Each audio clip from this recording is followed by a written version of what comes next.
Hi, and this slide again is probably more than some people need to know, but it maybe will come alive with a story. I have a client that has a lot of distribution client that has a lot of locations, and they have come up with full sort of net profit analytics journeyware capability, and I help them, get a few select branches and branch managers going on this. Then we had a bigger meeting where we had everybody there, and sort of the lead guys could sort of explain what they're doing, and they got everybody going.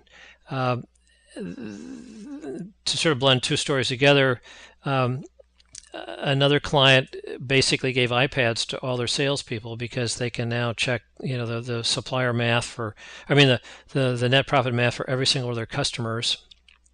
And what's happened is when you get more and more branch managers and more salespeople and more sales managers running around, or more and more buyers working on super winning items and super losing items and working specifically with certain suppliers, lots of experiments are going on, and some of them really get traction and take off. So how do we get that bottom up experience, up to the top, shared out to everybody else, so we can leverage all this collective wisdom in a very decentralized organizational structure, as most distribution chains are. So ideally, our goals are we want to get everybody involved. So Wally in every warehouse and every truck is ultimately going to have a line of sight saying, if I work on these metrics, that means we have service excellence. If we have service excellence, then these things can happen as far as retaining customers and so forth. And by the way, I know who our five most profitable customers are and our five most important target accounts at this branch. And when I had to do something extra, I did it. And that customer got so happy, he called my boss. My boss said, well, why don't you give us all the business? And so the guy said, you're right, I'm going to give you all the business, type of thing. So can Wally look at his specific metrics and say this is how it ties into the net profit of the branch, and the delta, if it goes up, how much is my gain sharing either at the branch or the whole corporate level? I have another client where this past year over 200 employees all got a $3,800 cash, gain sharing bonus because they're all involved in the program. Obviously, as we go out to customers and we fine tune or retune our best customers, or we overhaul, retune our worst customers, and they're both delighted and we both get more volume from them, we are involving them, and how we come up with precision supply chain solutions at each customer. Some of these ideas say that's a cool idea that's generally applicable to other customers like this customer, and so we'll be able to find some sort of best practices that work at one supply chain solution, one account, that we can start to use at other places.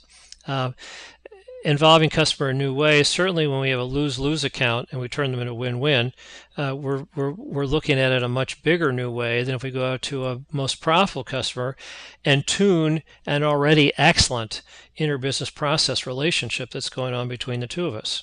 Um, the to get people sort of thinking about, oh, my most profitable customers or my most potential big upside gazelle accounts, how do I go in and ask a different set of questions that will help me listen and identify unarticulated needs? Because now we're not here to say what products do you need me to shoot prices on. We're saying, how do I get whatever you want to buy to you and through you at the lowest total procurement cost with the best uptime, do it right the first time economics in your plant, and taking care of the next step in the value chain. This is a different conversation that we're having, and so we have to have our listening guidelines, which I talked about in the last playlist, etc. So seeking new ideas for new customer groups. So if we decide to target a niche that we haven't gone after before, we have a whole different way of looking at and approaching than historically how we would go out and market it to it. Obviously, when we're trying to look at fill rates for our most profitable items and retune them based on profitability, net profitability, and we're suppliers, we're going to come up with some ideas. We go look at the items that are the biggest losers and figure out how to repackage them or how we're selling them that's causing the problem.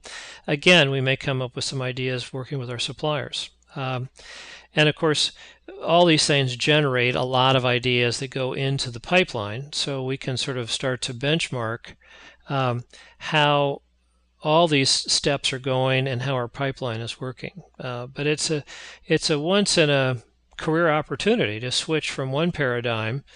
Let's push product and volume and price and feet in the street, and all customers are good. And if we get enough sales volume, we'll have economies of scale, and some of it go to the bottom line. All false, as you found out in the second playlist. It creates this once in a lifetime opportunity to do a lot better at ideation. Thank you.